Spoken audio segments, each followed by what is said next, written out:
Chapter 5. "Do you know what I think you're doing?" asked Gwen. We were having a cup of tea together in the kitchen before I set out for my grandfather's farm. "I think you need to feel you're a part of some great tradition and not out on a limb all by yourself. I think you want to get in touch with the past again, and furthermore, I think you are right. Reach back as far as you can, David. That's what you need just now." I'd phoned Grandpap to say I wanted to see him. "You come right on, son," he said. "We'll have us a talk." My grandfather was 79 years old and as full of vinegar as ever. Grandfather was known all over the country in the early days. He was of English, Welsh, Dutch descent, and he himself was the son and the grandson, and perhaps the great-grandson, of a preacher. The tradition is lost in the early history of the Protestant Reformation in Western Europe and the British Isles. As far as I know, since the days when clergymen first started to marry in the Christian church, there has been a Wilkerson in the ministry, and usually in a fiery ministry too. It was a long drive from Phillipsburg to the farm outside Toledo, Ohio, where Grandpop was resting in his retirement. I spent most of the drive getting back in touch with my past, as Gwen said. It was a lively set of memories, especially when Grandfather came into view. Grandpap was born in Cleveland, Tennessee. By the time he reached his 20s, he was already a preacher. It's a good thing that he was young, because his life was rigorous. Grandfather was a circuit rider, which meant he had to spend a good part of his ministry in the saddle. He'd ride Nellie from one frame church building to another, and usually he was preacher, choir director, and sexton all in one. He'd be the first one at the church. He'd light the fire and sweep out the mouse nests and air the place. Then the congregation would arrive, and he'd lead them in some old-time singing, like Amazing Grace and What a Friend We Have in Jesus. And then he'd preach. Grandpop's preaching was very unorthodox, and some of his convictions shocked his contemporaries. For instance, when my grandfather was a young preacher, it was considered sinful to wear ribbons and feathers. The elders in some churches carried scissors on cords at their side. If a penitent lady came forward to the altar wearing a ribbon in her hat, the scissors went to work, along with a lecture titled, "How Will You Get to Heaven with All the Ribbons on Your Clothes?" But Grandpop changed his mind about this kind of thing. As he grew older, he developed what he called the lamb chop school of evangelizing. "You win over people just like you win over a dog," he used to say. You see a dog passing down the street with an old bone in his mouth. You don't grab the bone from him and tell him it's not good for him. He'll growl at you. It's the only thing he has. But you throw a big fat lamb chop down in front of him, and he's going to drop that bone and pick up the lamb chop, his tail wagging to beat the band.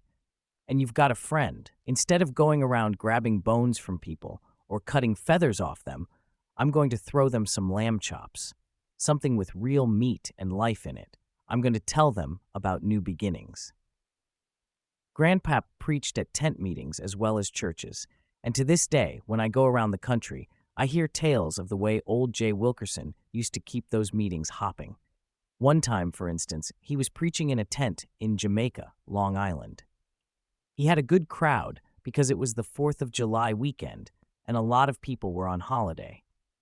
That afternoon, my grandfather had been visiting a friend in the hardware business. Grandpop's friend showed him some new sparkler material that snapped and sparkled and smoked when you stepped on it. He hoped this would be a big item for the 4th. Grandpap was intrigued and bought some. He put it in a paper bag, then stuck it in his pocket and forgot all about it. My grandfather talked about the new life in Christ, but he also talked about hell, and he was sometimes pretty vivid in his descriptions of what this place was going to be like. Grandpap was talking along these lines that July night when his hand happened to wander to his coat pocket and felt the sparkler stuff. Very quietly, he picked up a handful of the powder and let it drop behind him on the platform. Then, with perfect deadpan expression, pretending he never noticed a thing, he continued to talk about hell, while the smoke billowed up behind him and the platform crackled. Word got around that when J. Wilkerson spoke about hell, you could almost smell the smoke and see the sparks. People at first expected my father to be the same maverick grandfather was, but my father was quite different. He was a minister more than an evangelist.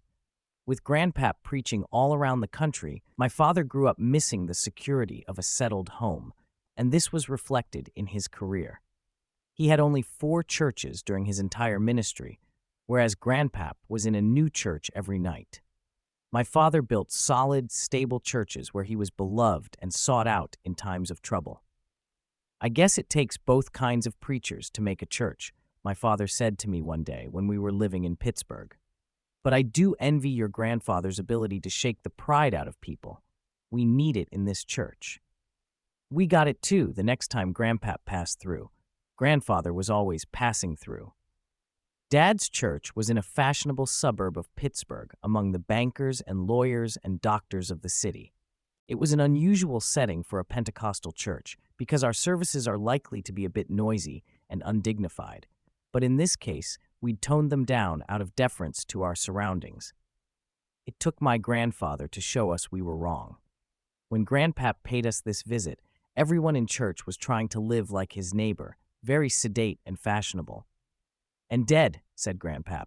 "Why, a man's religion is supposed to give him life." Dad shrugged his shoulders and had to agree, and then he made his mistake. He asked Grandpap to preach for him the following Sunday night. I was at that service, and I'll never forget the look on Dad's face when the very first thing Grandpap did was to take off his dirty overshoes and place them right smack in the middle of the altar rail. "Now," said Grandpap, standing up and staring out over the startled congregation. "What is it that bothers you about dirty overshoes on the altar rail? I've smudged your beautiful little church with some dirt. I've hurt your pride, and I'll bet if I'd asked you the question, you'd have said you didn't have any pride." Dad was cringing. "Go ahead and wriggle," Grandpap said, turning to him. "You need this too. Where's all the deacons in this church?" The deacons raised their hands. "I want you to go around and open all the windows. We're getting ready to make some noise, and I want those bankers and lawyers sitting on their porches of a Sunday night to hear what it's like to be glad in your religion. You are going to preach a sermon tonight to your neighbors." Then Grandpap said he wanted everybody in the house to stand. We all stood. He said he wanted us to start marching around the church, clapping our hands. And we marched, and we clapped. He had us clap for 15 minutes. And then when we tried to quit, he shook his head and we clapped some more. And then he started us singing. Now we were marching and clapping and singing. And every time we slowed down a little, Grandpap went and shoved open the windows another inch. I looked at Dad, and I knew he was thinking, "We'll never live it down, but it's a good thing that it's all happening." Then he started singing louder than anyone. That was quite a service. The next day, Dad got the first reactions from the neighbors. He went down to the bank on business, and sure enough, sitting behind a big desk with no papers on it was one of our neighbors. Dad tried to turn away, but the banker called him. "Say, Reverend Wilkerson." The banker invited him behind the swinging rail and said, "That was some singing at your church last night. Everyone's talking about it. We heard that you people could sing, and all this while we've been waiting to hear you. It's the best thing that ever happened in this neighborhood." For the next 3 years, there was a real spirit of freedom and power in that church, and with it I learned a tremendous lesson. "You've got to preach Pentecost," said my grandfather when he was talking to Dad later about the service of the Muddy Boot. "When you strip it of everything else, Pentecost stands for power and life. That's what came into the church when the Holy Spirit came down on the day of Pentecost. And," continued Grandpap, pounding the back of his fist into his palm, "when you have power and life, you're going to be robust. And when you're robust, you're probably going to make some noise, which is good for you, and you're certainly going to get your boots dirty." To Grandpap, getting your boots dirty meant not only getting the soles messed up from walking out where the mud and the knead is, it also meant getting the uppers scuffed from kneeling. Grandpap was a man of prayer, and in this, his whole family was like him. He raised my father to be a praying man, and Dad in turn passed this on to me. "David," my grandfather asked me once when he was passing through, "do you dare to pray for help when you're in trouble?" It seemed a peculiar question at first, but when Grandpap pressed me on it, I discovered that he was driving at something important. I thanked God often for the good things that came my way, certainly, like parents and home, or food and schooling, and I prayed, generally and evasively, that the Lord would someday in some way choose to work through me, but to pray for specific help, that I rarely did. David, said grandfather, looking at me, for once, without the suggestion of a twinkle in his eye, the day you learn to be publicly specific in your prayers, that is the day you will discover power. I didn't quite understand what he meant, partly because I was just 12 years old, and partly because I was instinctively afraid of the idea. To be publicly specific, he had said. That meant saying in the hearing of others, I ask for such and such. It meant taking the risk that the prayer would not be answered. It was by accident that I was forced, one dreadful day, to discover what Grandpap meant. During all of my childhood, my father had been a very sick man. He had duodenal ulcers, and for more than 10 years he was not free of pain. One day, walking home from school, I saw an ambulance tear past, and when I was still more than a block away from home, I knew where it had been heading. From that distance, I could hear my father's screams. A group of elders from the church sat solemnly in the living room. The doctor wouldn't let me in the room where Dad was, so Mother joined me in the hall. Is he going to die, Mom? Mother looked me in the eye and decided to tell me the truth. The doctor thinks he may live 2 more hours. Just then, Dad gave a particular cry of pain, and Mother squeezed my shoulder and ran quickly back into the room. Here I am, Kenneth, she said, shutting the door behind her. Before the door closed, however, I saw why the doctor wouldn't allow me in Dad's room. The bedclothes and floor were drenched with blood. At that moment, I remembered Grandfather's promise. The day you learn to be publicly specific in your prayers is the day you will discover power. For a moment, I thought of walking in to where the men sat in the living room and announcing that I was praying for my father to get up from his bed, a healed man. I couldn't do it. Even in that extremity, I could not put my faith out where it might get knocked down. Ignoring my grandfather's words, I ran just as far away from everyone as I could. I ran down the basement stairs, shut myself up in the coal bin, and there I prayed, trying to substitute volume of voice for the belief that I lacked. What I didn't realize was that I was praying into a kind of loudspeaker system. Our house was heated by hot air, and the great trumpet-like pipes branched out from the furnace beside the coal bin into every room of the house. My voice was carried up those pipes so that the men from the church, sitting in the living room, suddenly heard a fervent voice pouring out of the walls. The doctor upstairs heard it. My father, lying on his deathbed, heard it. Bring David here, he whispered. So I was brought upstairs past the staring eyes of the elders and into my father's room. Dad asked Dr. Brown to wait in the hall for a moment. Then he told Mother to read aloud the 22nd verse of the 21st chapter of Matthew. Mother opened the Bible and turned the pages until she came to the right passage. And all things whatsoever ye shall ask in prayer, she read, believing ye shall receive. I felt a tremendous excitement. Mother, can't we take that for Dad now? So while my father lay limp on his bed, Mother began to read the same passage over and over again. She read it a dozen or so times, and while she was reading, I got up from my chair and walked over to Dad's bed and laid my hands on his forehead. Jesus, I prayed, Jesus, I believe what you said. Make Daddy well. There was one more step. I walked to the door and opened it and said, loud and clear, please come, Dr. Brown. I have. It was hard. I have prayed believing that Daddy will get better. Dr. Brown looked down at my 12-year-old earnestness and smiled a warm and compassionate and totally unbelieving smile. But that smile turned first to puzzlement and then to astonishment as he bent to examine my father. Something has happened, he said. His voice was so low I could hardly hear. Dr. Brown picked up his instruments with fingers that trembled and tested Dad's blood pressure. Kenneth, he said, raising Dad's eyelids and then feeling his abdomen and then reading his blood pressure again. Kenneth, how do you feel? Like strength is flowing into me. Kenneth, said the doctor, I have just witnessed a miracle. My father was able to get up from his bed in that miraculous moment, and in that same moment, I was delivered of any doubts about the power of getting out on a limb in prayer. Driving down to grandfather's farm that day, so many years later, this was one of the memories I brought with me. Grandfather, I was glad to see, was as alert as ever. He was a little slower in his movements, but as quick of mind and as full of penetrating wisdom. He sat in an old straight chair, straddling it backwards, and listened intently as I told him about my strange experiences. He let me talk for an hour, interrupting only to ask questions. I finished my narrative with a question of my own. What do you make of it, Grandpap? Do you think I had a real call to help the boys in the murder trial? No, I don't, said Grandfather, but so many things, I began.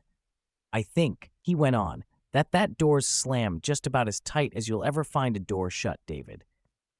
I don't think the Lord's going to let you see those 7 boys for a long, long time.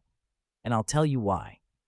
Because if you see them now, you may figure you've done your duty among the teenage boys in New York, and I think there are bigger plans for you. How do you mean? I've got a feeling, David, son, that you were never intended to see just 7 boys, but thousands of boys just like them. Grandpop let that sink in. Then he went on. I mean all the mixed up and frightened and lonely boys of New York who might end up murdering for kicks unless you can help them. I have a feeling, David, that the only thing you need do is expand your horizons. Grandfather had a way of putting things that left me inspired. From wanting to get away from the city as fast as possible, I suddenly found myself wanting to rush right back and get to work. I said something like this to Grandpap, and he just smiled. It's easy to say that, sitting here in this warm kitchen talking to your old grandfather, but wait until you meet more of these boys before you start having visions. They'll be full of hate and sin, worse than you've even heard of. They're just boys, but they know what murder is, and rape, and sodomy. How are you going to handle such things when you meet them? I couldn't honestly answer him. Let me tell you the answer to my own question, Davy. Instead of looking at these things, you've got to keep your eye focused on the central heart of the gospel. What would you say that is? I looked him in the eye. I've heard my own grandfather often enough on this subject, I said, to give him an answer from his own sermons. The heart of the gospel is change. It is transformation. It is being born again to a new life. You rattle that off pretty smooth, David. Wait until you watch the Lord do it. Then you'll get even more excitement in your voice. But that's the theory. The heart of Christ's message is extremely simple. An encounter with God, a real one, means change. I could tell from the way my grandfather was getting restless that our interview was about to end. Grandpap unfolded himself stiffly from his chair and started walking toward the door. Knowing him for a dramatist at heart, I felt that the most important part of our discussion was only now to come out. Davy, said Grandpap with his hand on the farmhouse door, I'm still worried about you when you meet the raw life of the city. You've been sheltered. When you meet wickedness in the flesh, it could petrify you. You know, and then Grandpap started off on a story that didn't seem to me to have any relation to his point. Some time ago, I was taking a walk through the hills when I came across an enormous snake. He was a big one, Davy, 3 inches thick and 4 feet long, and he just lay there in the sun looking scary. I was afraid of this thing, and I didn't move for a long time, and lo and behold, while I was watching, I saw a miracle. I saw a new birth.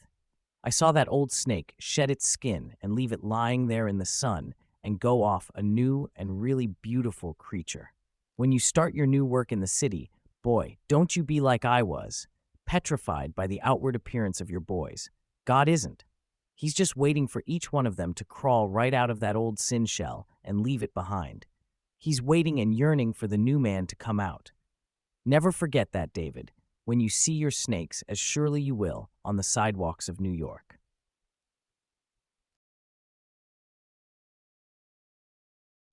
If you've made it this far, please don't forget to like this video and subscribe to this channel so you don't miss the next chapters. Thank you. Hope to see you soon.